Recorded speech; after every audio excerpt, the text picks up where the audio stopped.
Okay, welcome back to this Saturday afternoon session, Riding the Cancer Wave with Michael Eselun. I want to acknowledge and welcome that we also have our web-streamed audience returning with us. We will take, at the end of Michael's presentation, we'll take your questions via text, and the numbers will be on the screen. We do have, after the talk, we will have an afternoon reception where we began this morning in the Millennial Room, which is right down the hall. And without further ado, I'd like to introduce you to our wonderful speaker. Michael Eselun is a board-certified chaplain, and he serves as a chaplain for the Simsman UCLA Center for Integrative Oncology. He has worked extensively in oncology, hospice, and palliative care, and with acute psychiatric patients. He has been invited many times to speak to students, doctors, nurses, social workers, and to dozens of faith communities across the country. Mr. Eselun is also co-founder and chair of a nonprofit volunteer anti-homophobia speakers bureau called GLIDE, Gays and Lesbians Initiating Dialogue for Equality. He sees his oncology and homophobia pursuits as closely related in that both fields have to do with creating safe spaces for people to fully tell their truths and be received with respect. He has a TED Talk that's available online via YouTube called It's Magic, and you can find out more about him on michaeleselun.com. After he concludes his remarks and after he takes your questions, he will be standing pretty much where he is right now, selling his CDs. So, welcome to our conference. Thank you. Thank you. Thank you and good afternoon. It's a big honor and pleasure to be here. It's very exciting and a little nerve-wracking. In the population of patients that I see at UCLA, I would say that the lion's share of patients identify as spiritual but not religious. That's pretty consistent with national polling about how Americans tend to identify themselves, spiritually speaking. It's an ambiguous expression, doesn't mean the same thing to everyone, so I'll often ask a patient, what do you mean by that? What do you mean by spiritual? Or they will ask me. I would have to go back to the Latin root of the word, spiritus, which simply means breath. What is it that breathes life into your life? What is it that gives it meaning? What is it that makes you get up and want to face another day? Now, for some folks, that might mean a deep connection to a religious tradition or community or practice. For some, it might mean a more personal relationship to God, nature, the divine.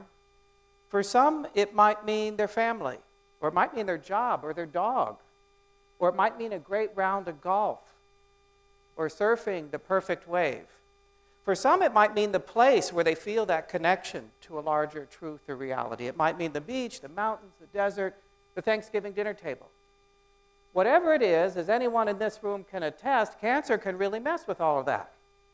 Because what used to feel meaningful yesterday, today feels perhaps meaningless. Or I don't have access to it in quite the same way, so I have to find a new sense of meaning, or at least a new way to connect to it. Permit me a little digression. In 1985, September, 30 years ago, my husband Scott and I took a trip to France. And we spent an entire day driving through Normandy, touring the D-Day beaches, which was territory that my own father had bombed some 40 years earlier from his B-17, paving way for the D-Day invasions to follow. At the end of the day, we made our way to Mont Saint-Michel off the north coast of Brittany, and we arrived just as the sun's dipping into the sea behind the silhouetted spire of the mount. It's rising up from this vast coastal plain. I was transfixed by the mystical beauty of this improbable medieval gem and by these swirling tides that looked as if the gods were pouring water on the earth from some unseen pitcher. We bedded down for the night at Mare Poulard, and we made a reservation for an English-speaking tour of the abbey at the very pinnacle of the mount for the next morning. Well, the tour guide spoke with such a thick French accent that I could maybe only understand every fifth word or so of whatever she was saying. But she did use an expression I deciphered quite quickly, the Gothic Heart. Actually, it sounded more like the Gothic Heart. And the first time she said it, I turned around and poked Scott in sheer delight. Ooh, Ooh, the Gothic Heart, I love that. What do you suppose that's about? I think I have one. I've always felt this affinity for the Middle Ages and for monastic life in particular.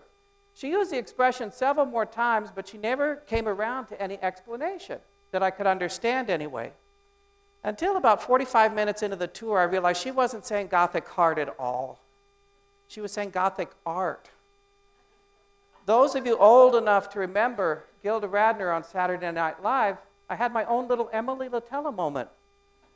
Never mind.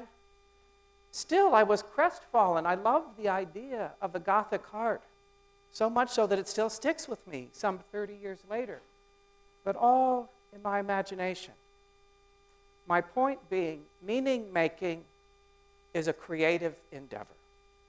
It is individual, and it is ever-evolving.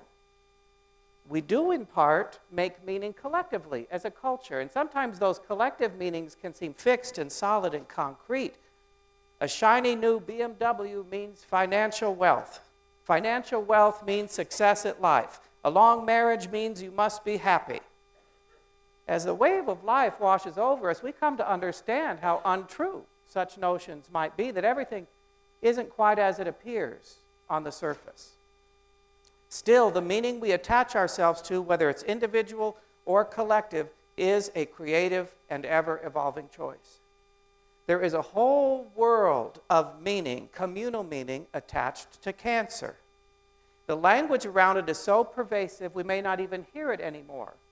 But it's always the language of war and struggle and battle. We hear it all the time. Oh, she's battling breast cancer. We'll read an obituary. He lost his fight with lung cancer. Does it really need to be seen through that lens? Many of the patients I see reject such imagery of war and battle. They choose to reject that imagery. Clara, a young woman in her 20s, was undergoing a stem cell transplant with her mom by her side every step of the way. Now, Clara and her mother were devout evangelical Christians.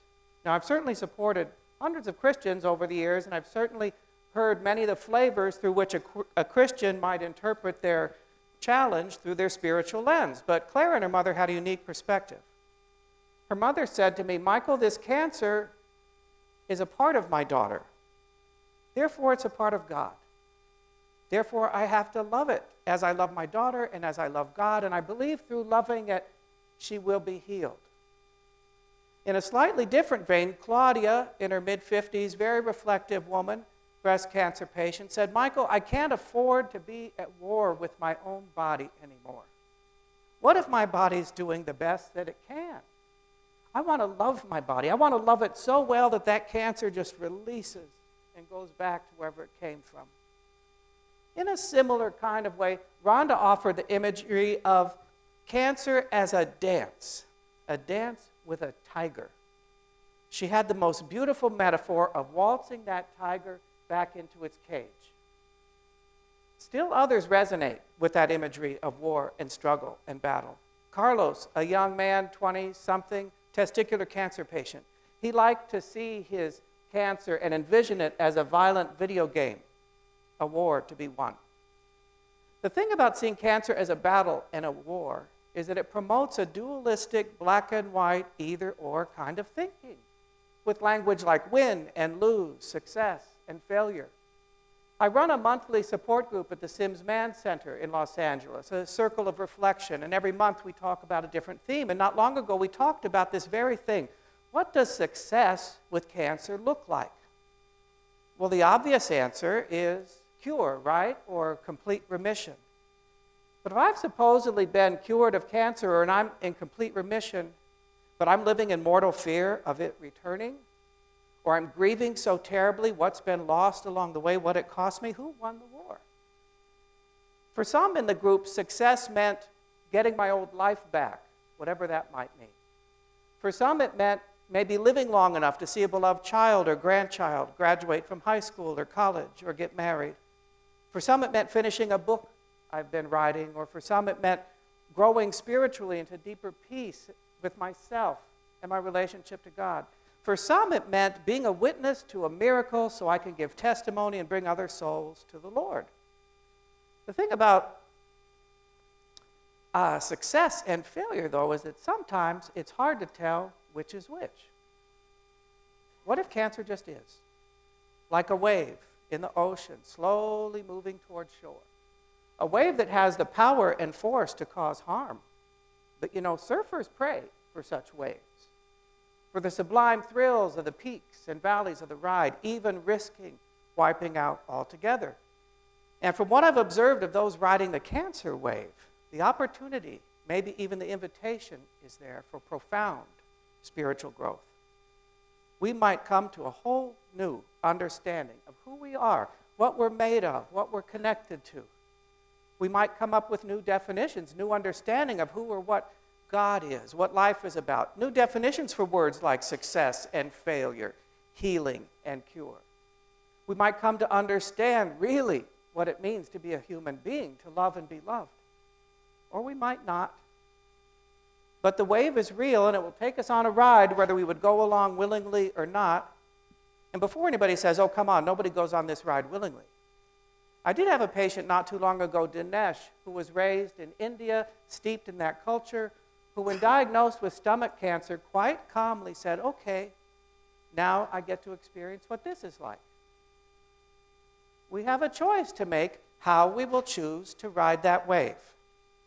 And while the wave is real, it is also a shifting and ever-changing environment. And our capacity to ride that wave must be fluid and adaptable to the shifting of the environment.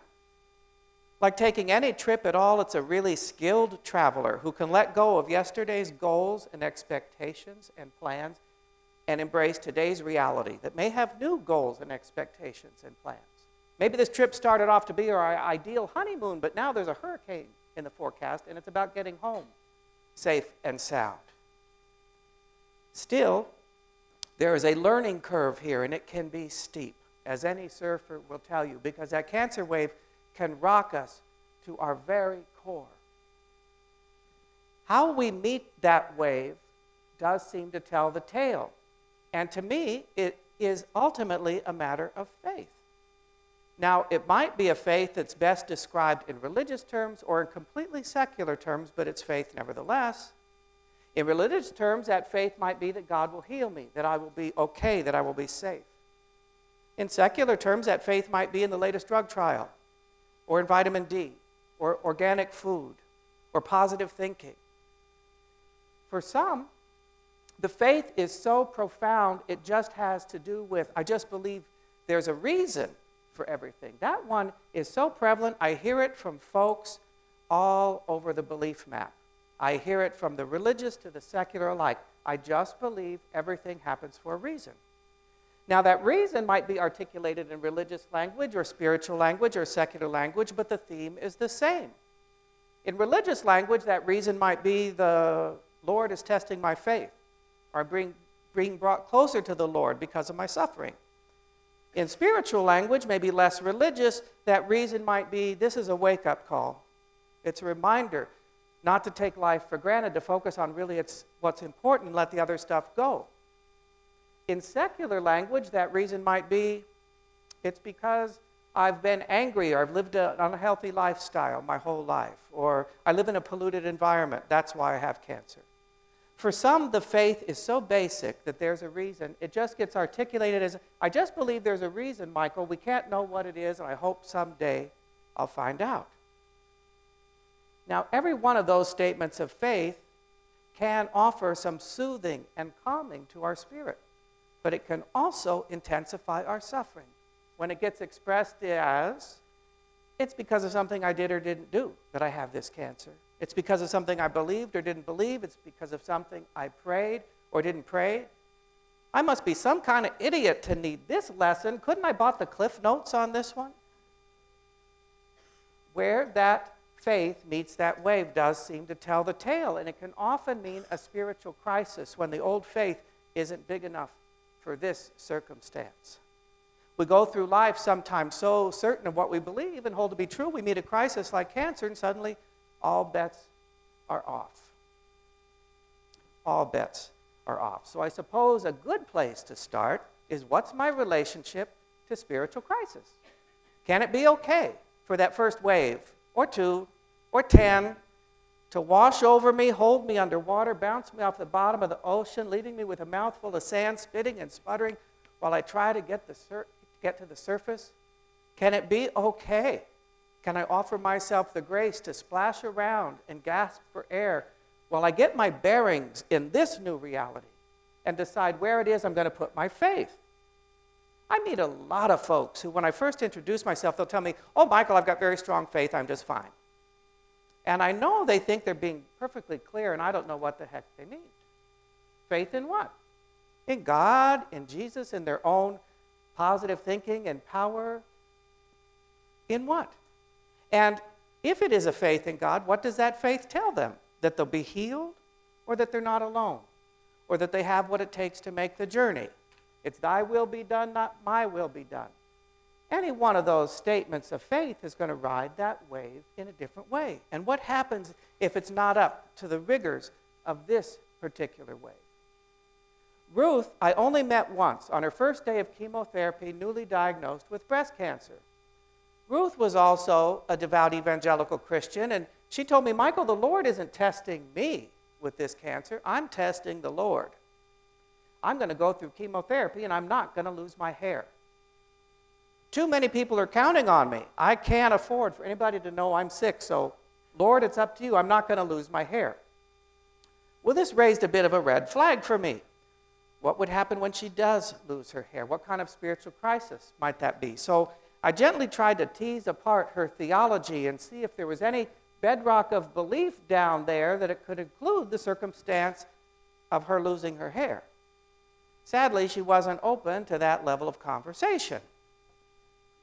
So I don't know, as I say, I only saw her once, if she did lose her hair, or if when she did it cause a spiritual crisis?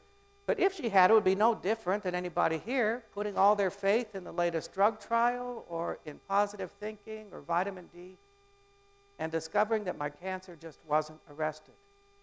I don't know what's true anymore. I don't know what's real.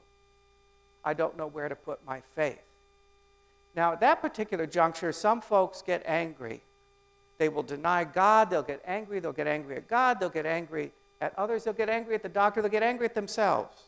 For what? For not living a healthier lifestyle, for not being a more positive person, for not going to the doctor sooner. One that I heard not too long ago that absolutely broke my heart. "Michael, I don't think I've lived a good enough life to get God's attention.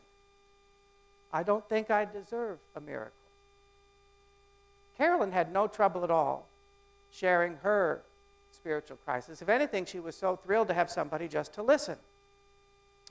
6 months earlier, her 39-year-old daughter was killed in an automobile accident, leaving behind her 2 teenage kids to be raised by her former son-in-law, who was an active substance abuser. And now she discovers her 34-year-old son has been diagnosed with metastatic colon cancer. It was simply too much for her to take in. "Michael, it's not like I don't understand loss. My mother died when I was 9, my brother when I was 12. I've worked in healthcare. I know my way around, but this is just too much." Carolyn is one who had always found comfort and some kind of stability in her Protestant faith, and she always felt some comfort in her prayer life. But she said, "Michael, I haven't been able to pray at all for 6 months. Don't even want to. And you want to know what else? When people tell me they'll pray for me, hold me in their thoughts, part of me wants to say, don't even bother." Isn't that terrible? And we looked at why her standoff with God, did it necessarily mean that she wasn't in relationship to God? I would suggest just the opposite. We only argue with those that we care about. We so desperately want to be understood, to understand. Did it mean she wasn't in relationship with God? I don't think so. Much in the same way, we might get an impassioned argument with someone we love deeply and find ourselves so angry, "I just can't be in the same room with you right now. I got to go take a walk around the block." Could her standoff with God be that kind of walk around the block? Might it also even be its own kind of prayer? Yes, that wave might hold us underwater and churn us around a bit, but I find we do float, we do find oxygen, and we do get our bearings. Rita was desperate for someone to blame for her cancer. I just want to know why I have this, and I want to get angry at whoever it is. I'm angry at the doctor who misdiagnosed us in the first place. I'm angry at myself for not going to the doctor sooner. I'm angry at myself for being angry. I've been angry all my life. I'm sure that's why I have cancer. I wish I could blame my husband. That's what I really wish. I just want to know why. I imagine for many in this room that might also be true. I just want to know why. But I ask you to consider, if I had an envelope here today, a sealed envelope with your name on the outside, and inside was a card, this is why you have cancer. Would you open the envelope? And if you did, do you suppose you'd suffer less or suffer more? To discover it's just my genetic bad luck. It's because I didn't lead a healthy lifestyle. I ate the wrong food, too many Big Macs in high school. I carried too much weight. Or it's because spiritually I did something bad, I'm being punished. Would you suffer less or suffer more? What if nobody's to blame? What if the wave just is impersonal? From what I observe, coming to peace with powerlessness is the core spiritual crisis that seems to hit everybody on the cancer journey, religious and secular alike. Powerlessness. I once had a patient named Karen who was newly diagnosed with lymphoma. And she said, Michael, I don't know what I did to deserve lymphoma. What could you have possibly done to deserve lymphoma? I asked. I don't know, she said, but it must be something. And it was as if she got a kind of comfort in a backwards way for making that statement, because it still promoted the idea that she was in charge. She was responsible. She'd screwed up. That's why she had cancer. But at least, hey, she was still in charge. Again, what if it's nobody's fault? Ask anybody who's just been diagnosed with lung cancer or has a loved one diagnosed with lung cancer. What's the first question anybody asks? Oh, were you a smoker? Was she a smoker? I would suggest it's that fear of powerlessness that would inspire such a grotesquely insensitive question. The thinking being, oh, she's a smoker. Shh, good. Too bad for her. I'm sorry. She shouldn't have done that. But me, I don't smoke. I'm safe. What happens when we discover we can't control the wave? That coming to terms with that powerlessness, in my view, can open the window to the deepest kind of peace of mind and heart. Yes, that powerlessness might be the source of our deepest despair, spiritual crisis at first. It can also be the doorway to perhaps even our greatest discovery and healing. Another word for that powerlessness might be vulnerability. And so much in our culture would tell us to avoid vulnerability at all costs. Buy some insurance, lock your door, get a seatbelt, wear a helmet, don't go on that part of town at night, don't talk to strangers, don't ask for help, and don't let anybody see you cry.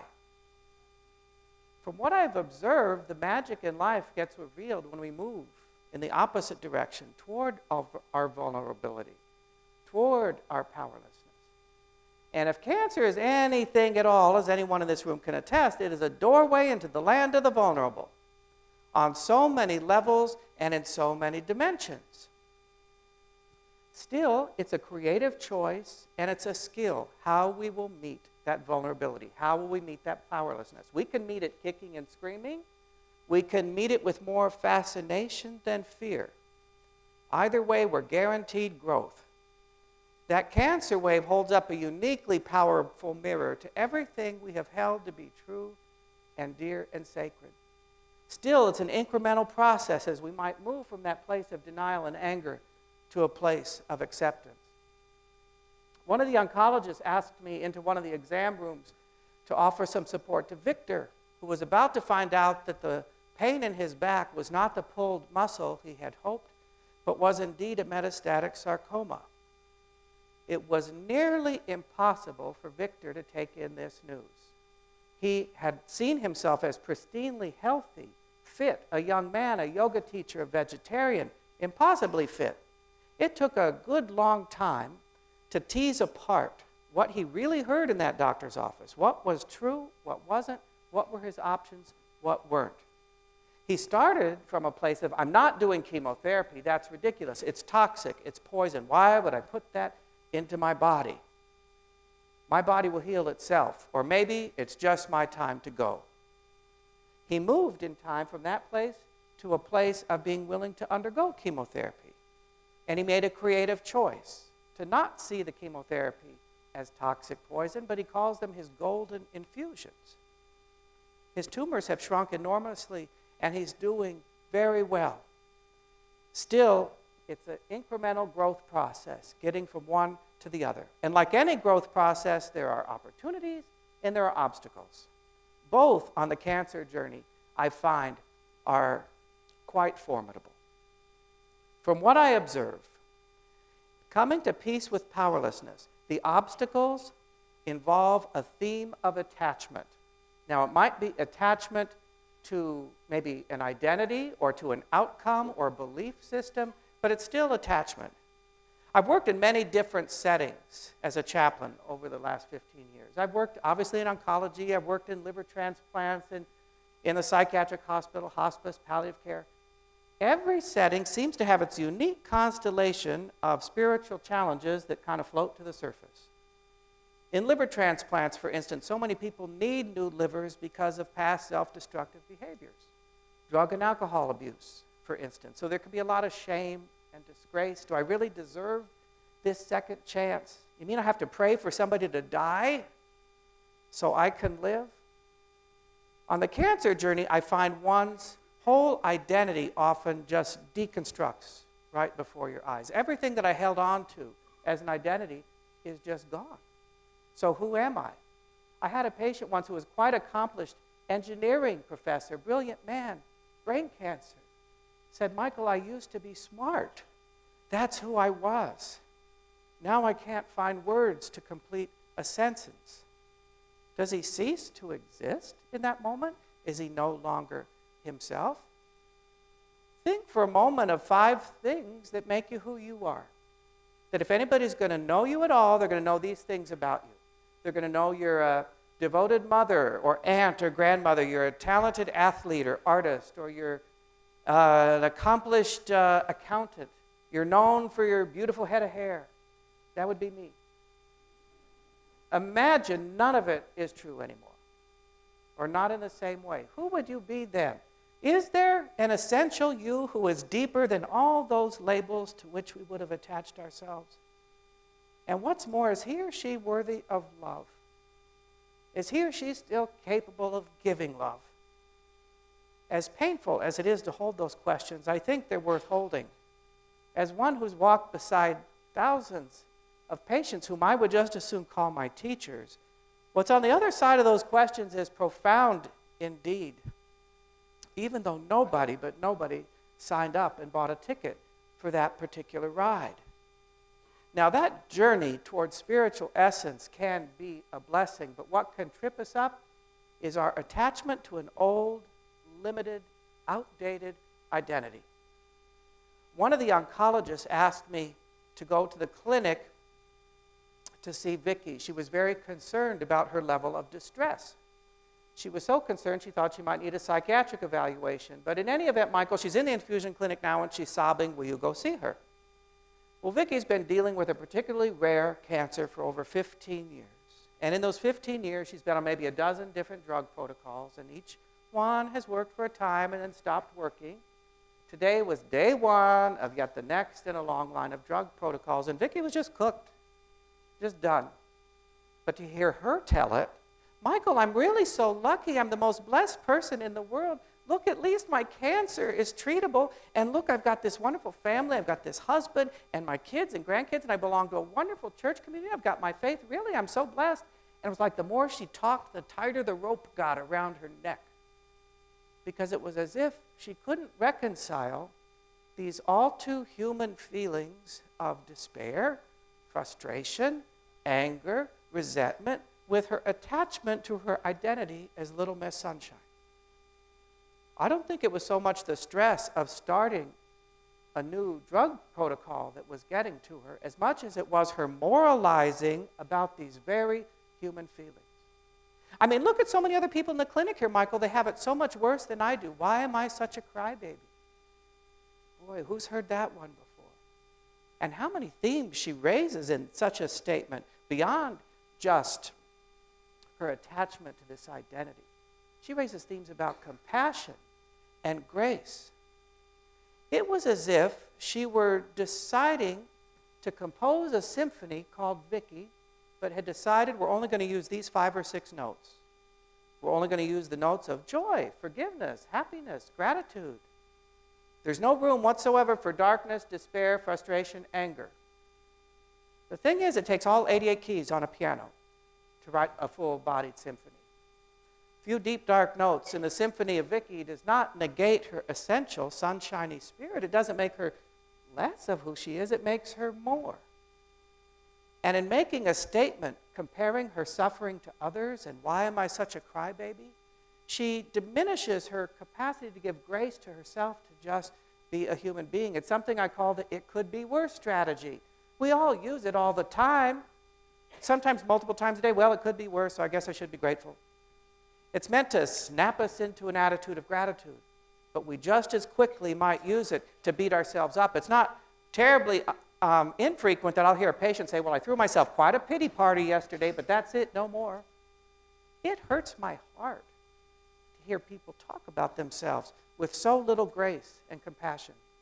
When virtually every religious tradition on the planet upholds compassion as a revered virtue, to feel compassion for another is virtuous, but to feel compassion for ourselves, we're going to judge that as self-pity. Ooh, we don't want any more of that. As Vicky has come to embrace this fully dimensional version of herself and offer herself the grace to have her suffering when she has it, she's free now, unencumbered to move forward on our journey. Yeah, sometimes those waves will hold us underwater, and they'll even carry us out to sea as if we're caught in a riptide or an undertow.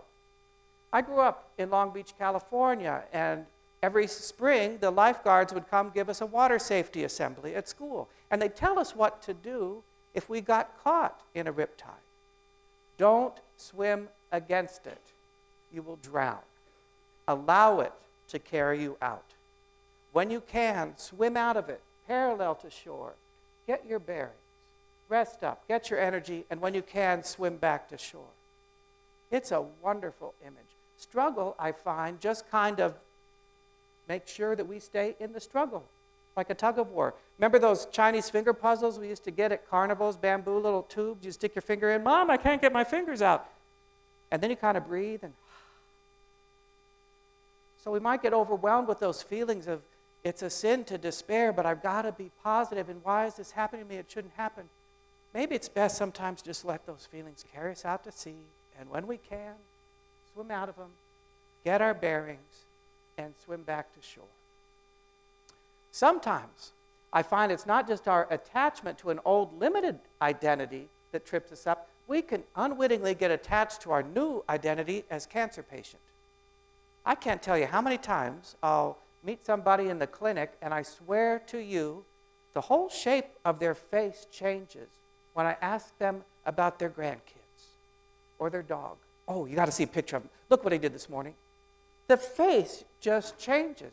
It's as if they had forgotten for a moment that they're more than this one who sits in a recliner, that they're connected to more than an IV stand or to a telephone, dealing with an insurance company or trying to make the next appointment. Kyle presented an interesting twist on this identity as cancer patient.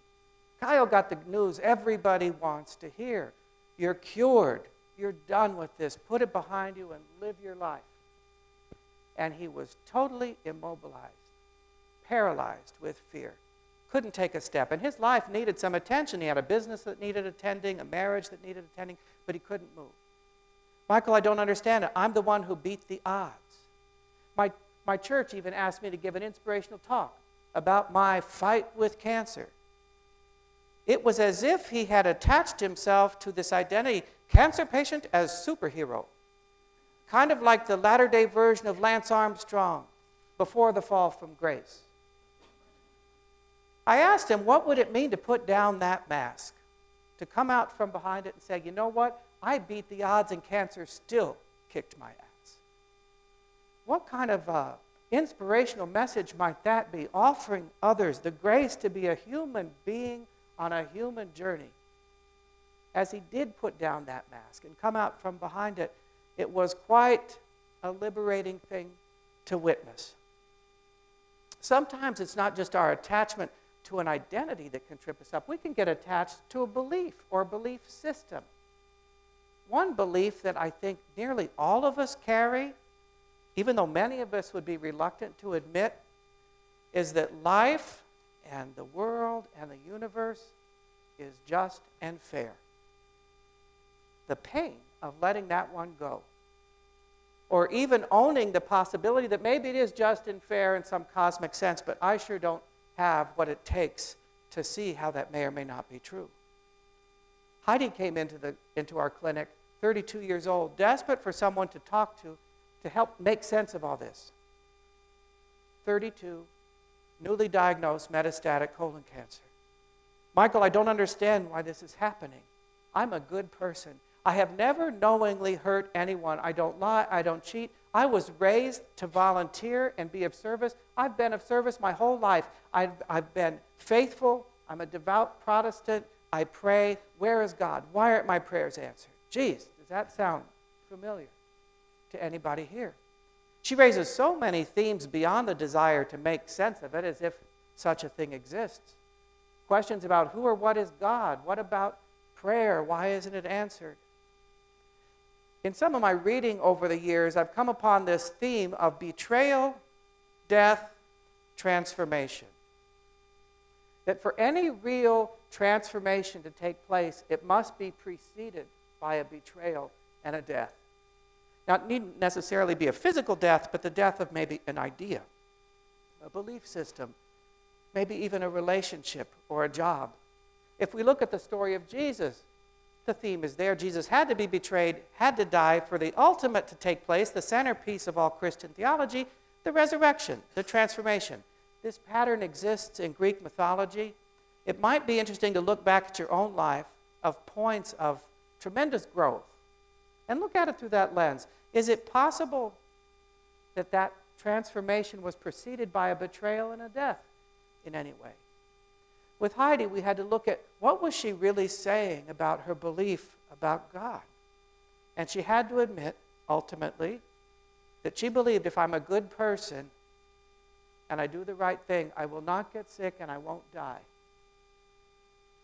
It's not so different, really, than a belief in Santa Claus. If I'm a good girl, eat my spinach, don't sass back, I'll get a shiny new red bicycle for Christmas. In the most profound way, it was as if she had to grieve the death of Santa at 32. And that old idea of God had to be betrayed, had to die for a new understanding of God that could include this reality, this painful circumstance. In a similar kind of way, Angela came to the same conclusion, but from a different path. She had come from the path of meditation and yoga, Buddhist philosophy, belief in karma, which is another way of saying it's a just universe out there. What goes around comes around. And she said, Michael, I've been meditating so religiously and my numbers are still going up. And she then realized, you know what? I'm not supposed to be meditating for those results. I'm supposed to be meditating for what it can give me in this moment. Both Angela and Heidi were not just attached to a belief. They were attached to an outcome, namely cure. Nothing else would do. But as anyone in this room can attest, what if cure just isn't in the cards? Does that mean I'm not entitled to a sense of peace, of well-being, peace of mind and heart? Can't I have an experience of healing that may not include cure? Do healing and cure always mean the same thing? I don't think so. Ben was this lovely older man, end-stage liver cancer, not much time left, and he knew it. And to top it off, his wife had stage 4 breast cancer. When I went in to introduce myself, he invited me to come in and sit down as if it were cocktail time. So what's going on, Ben? I asked. He said, Michael, it's the best time of my life. I guess that makes me sound crazy, huh? Not at all, I said. Tell me more. He said, well, maybe it's like for the first time in my life, I feel at peace with my own life, at peace in my own skin. I get it, and it's enough. I'd like to see Yellowstone one more time, but it's enough. Personally, I don't know that there's much more to aspire to in life than that sense of enoughness. This life, last year, this family, this relationship, this week, this day, this moment, this breath is enough. It's not at all uncommon for me to hear patients say that they see their cancer as a blessing. Sometimes that comes out as a kind of heretical thought. Sometimes it's kind of shocking. Sometimes it's liberating. Jill, in her 30s, breast cancer patient. This is a woman who was steeped for generations in the supreme value of independence and self-reliance. You just don't ask for help. That goes generations back.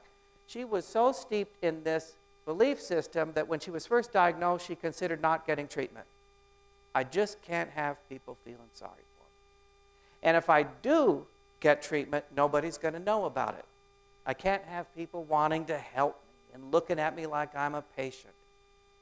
She has moved considerably from that position. She's moved to a place of seeing her cancer as a wake-up call out of her stubbornness. It has transformed not only relationships, her understanding of what love is. She told me about this profound healing in her relationship to her boss when she finally told the truth about how this was affecting her.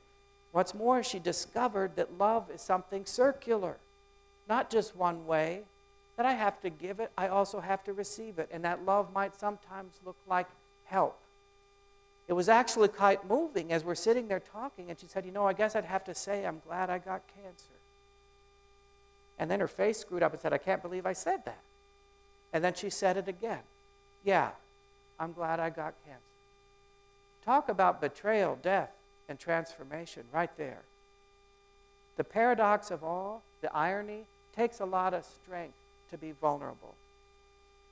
Jill, like so many patients, like all of us really, are proud of our self-reliance and independence. And so many patients tell me about the struggle that it is to need the help that cancer demands. Needing it is one thing, accepting it is quite another. And yet I hear from countless patients as they move into that place of accepting help that they share about this enormous outpouring of love that comes to them, sometimes from the unlikeliest of sources. And it's a love that can be healing, restorative to a sense of interdependence. Louise is this great gal. She's a high-powered museum director, kind of go-to woman if you want to have anything done. She was telling me what a challenge it was to have to come out at work finally as one with breast cancer. And she said, Michael, when I did, craziest thing happened. People started coming to me with their problems. And these are problems that pale in comparison to stage 4 breast cancer, let me tell you. But the thing is, it was a blessing to me. Cancer had robbed me, disempowered me of so much, and here I was given opportunity to help, to be of service in a way I was never permitted before. I'd call that a kind of magic. Sometimes we don't get tripped up necessarily by the identity thing, or by the belief thing, or by the outcome thing. We might get overly attached to an old meaning that we have made of life that just doesn't serve us anymore, or maybe even to an object. Lourdes was razor thin, in her 70s, wheelchair-bound, rectal cancer, tenderly cared for by her son, Enrique. But on this particular day in the infusion clinic, she was very distressed and tearful. She told me the story of how decades earlier, when she left her native Puerto Rico, that her mother had given her a few precious pieces of jewelry to remember her by. Now, Lourdes was also a bit of a pack rat, and she kept all of her belongings in little bags and baggies strewn on the floor, surrounding the recliner where she spent most of her waking hours. Earlier that week, in an attempt to tidy up, Enrique inadvertently threw out the bag with the jewelry in it. Lourdes was beside herself with grief, as you might imagine, and anger. Michael, I haven't been able to sleep all week. I haven't been able to eat. The nurse just told me I lost 6 pounds. If you saw her, you'd see she didn't have 6 pounds to lose. And I'm so angry at Enrique. Why is he such a control freak? How could he be so careless? I gently offered the idea of dipping into the pool of forgiveness, which was not a good call on my part, I will admit. So then I invited a reflection on what was the real gift her mother gave her. Was it really jewelry, or was it her undying love and devotion? And that's a gift that can't be lost or misplaced or thrown away. In a similar kind of way, Lourdes, it seemed, had the precious gift left of very little time left on the earth. Would she spend that time enjoying the love of her son Enrique, or would she spend it stewing in her own anger? She just might. It would be her choice. I sometimes think the very last power we have is the power to assign meaning to our stories. I imagine most of us here have those people in our lives who, with the best of intentions, want to tell us what meaning we should make of our lives, what course of treatment we need to take, what book we need to read, what vitamins we need to take, what clinic we need to go to, what fruit cocktail you need to have. With the best of intentions, and all the while negating our own hard-won choices, our own hard-won discovery of meaning. And there's a part of us that might crave their validation and affirmation. And in so doing, we give up our own power looking for that outside of ourselves. We might even just want somebody to just walk beside us for a little time of the way.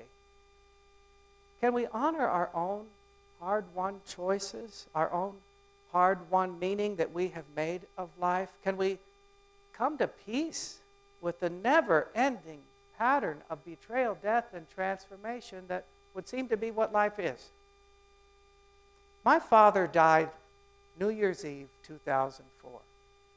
There aren't too many relationships that we might say have more intrinsic meaning than a father-son, a mother-daughter. They're ancient, primal, organic. But we don't have to look too far to see how untrue that is for so many people. My dad and I had an uneasy relationship at best, and though he's been dead for 10 years, I find that the meaning of that relationship continues to unfold. 7 years before he died, my sister Terry and I interviewed him on videotape about his life rather extensively. Still, it's just a snapshot. It's not the whole picture. As I mentioned when I started, he flew B-17s over Germany.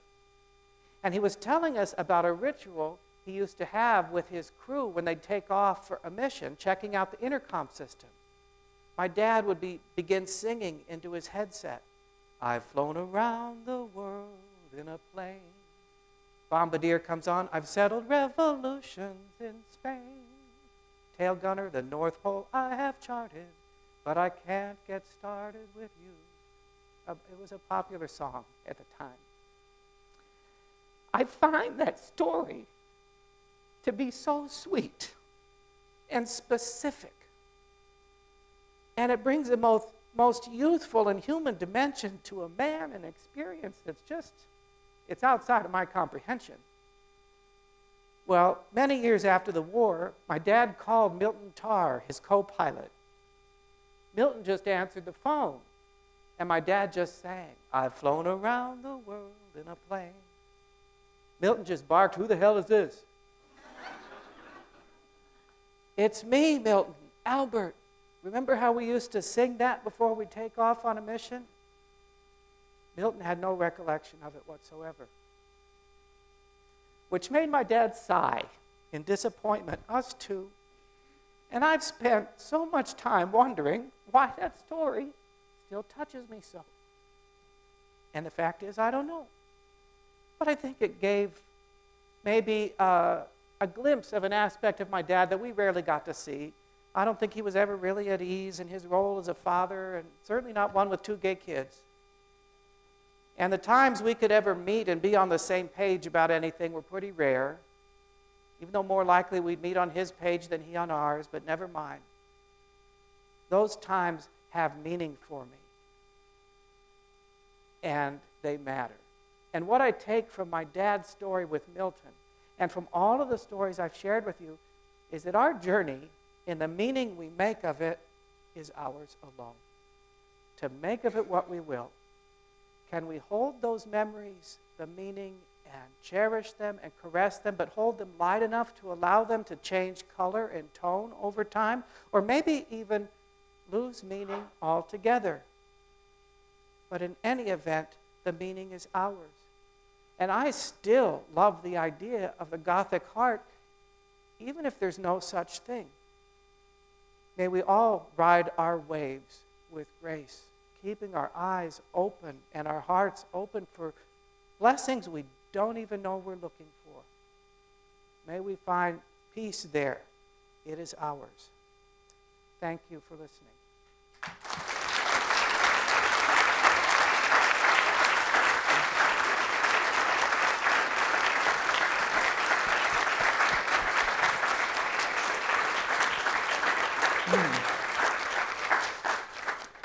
Thank you so much. If Who's the talking? AV people could move Oh, there we are. the slide forward, we will take text your questions if you have questions or comments.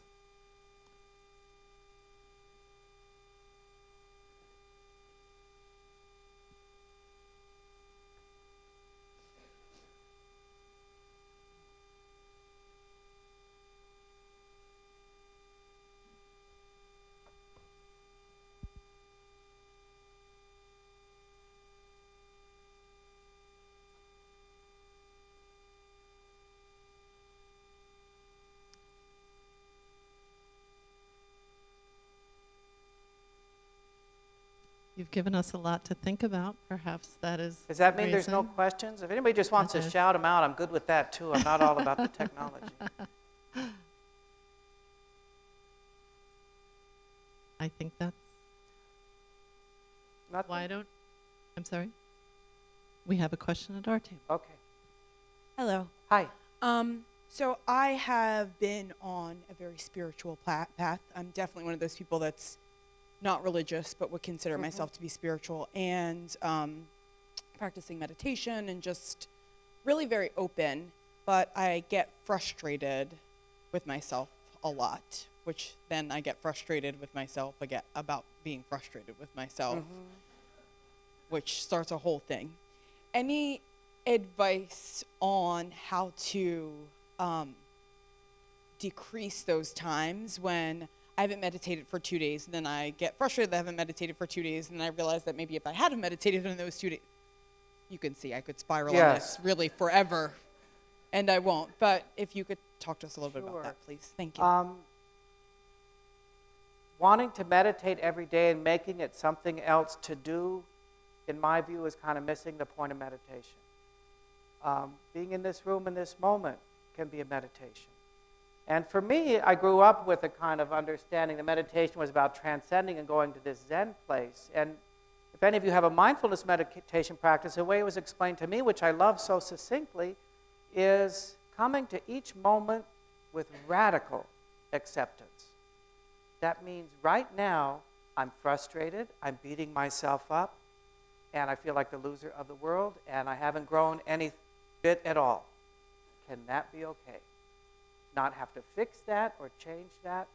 In my life, again, it gets back to me, struggle. Struggle guarantees, in my view, that you're going to stay where you are.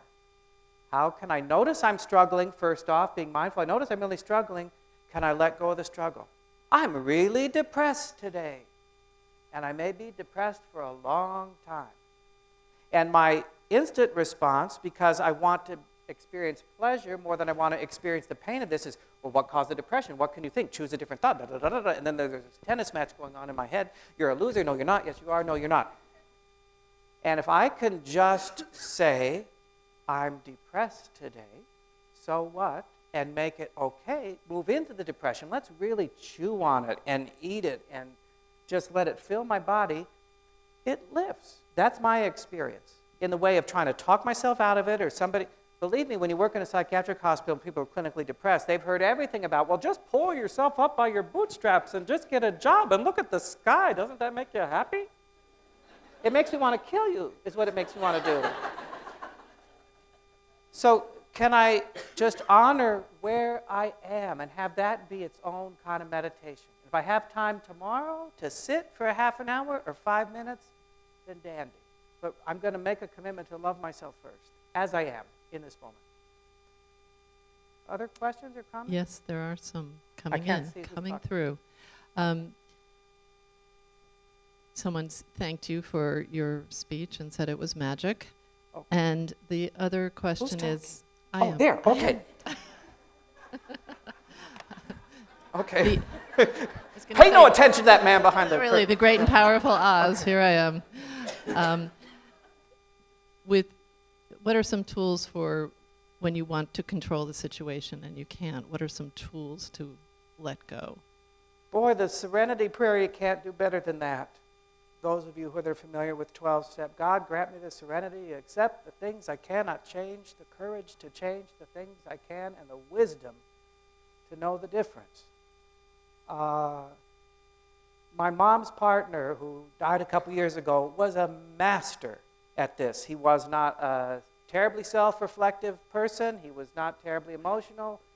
But he would constantly just say, when something like that happens, I just figure, can I do anything about it? And if I can't, I let it go. And if I can, I do the thing.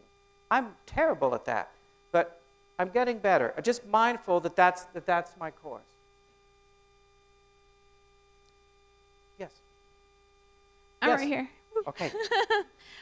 Thank you very much for everything Thank that you you. said. I've seen myself in many of your people that you have talked to. Yes. I most identify with the person that wants to be grateful, thankful for the years, time that I've had. It's hard to share the scariness and how you talked about the 5, Yeah. It's hard to share because I don't want people to think that I still am not all these, you know what I'm saying? It's how do I help others understand that there's also this ugliness. I don't ever want to get out in the open because what do you do with it? It's scary to people. Yeah. It's scary to myself. So how do you share that? How do you let people in to help and get through that and past that, but still have this unsurmountable peace and joy and thankfulness and gratefulness? Yeah. I thank you, first off, for profound sharing. And I do hear it, and I get it.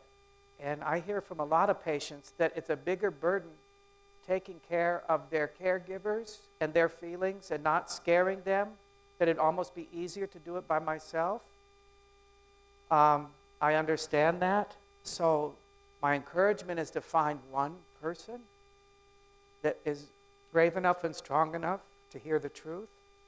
The other piece I want to share is that I think I'm going to use harsh language because I mean to make a point, that this gratitude thing has gotten to almost a fascist state. That I see it on Facebook of taking the gratitude challenge, and that for a month you're going to write what you're grateful for every day, and at the end of your 3 weeks life's going to be transformed.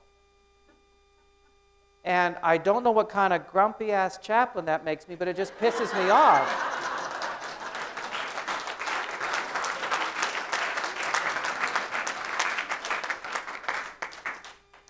And the other thing is that what I see people say they're grateful for is always what we'd call the positive stuff. Here's that dualistic thinking. Oh, I'm grateful I have this. I'm grateful I have 2 healthy kids. I'm grateful, grateful, grateful. Nobody says I'm grateful that I got cancer. I'm grateful that my prayers aren't answered.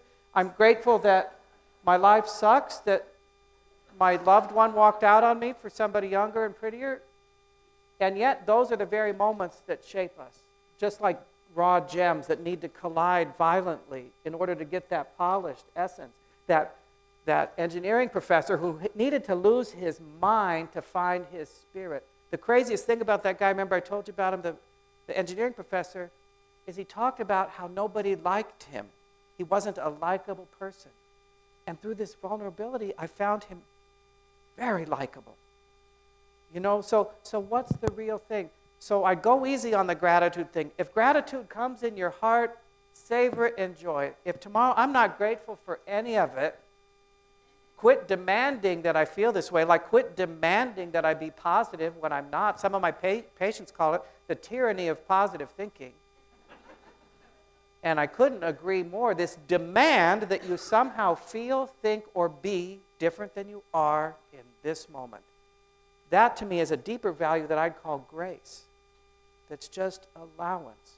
Grace to be how I am right now, which also means I offer you grace to be how you are. I don't have to talk you out of your feelings. I don't have to point out, oh, but you should really be grateful because, look, at least you can walk. That poor person can't walk. And those poor people in Africa don't have enough to eat. Look, that girl doesn't have any legs. And, the comparing will drive you out of your mind, and you'll still end up on the bottom because now you'll be beating yourself up because I'm not grateful enough, which is what I hear you say. But thank you again for sharing that. Okay, thank you everyone for your questions. Michael will... Thank you. Can I share with you, I just brought this very short poem as sort of a benediction, if you will. It's called Blessing the Boats. May the tide that is entering even now the lip of your understanding carry you out beyond the face of fear. May you kiss the wind and turn from it, certain that it will love your back. May you open your eyes to water, water, waving forever. And may you, in your innocence, sail through this to that. So be it. Thank you again. Anybody wants a CD, they're over here. And it's my honor. Thank you.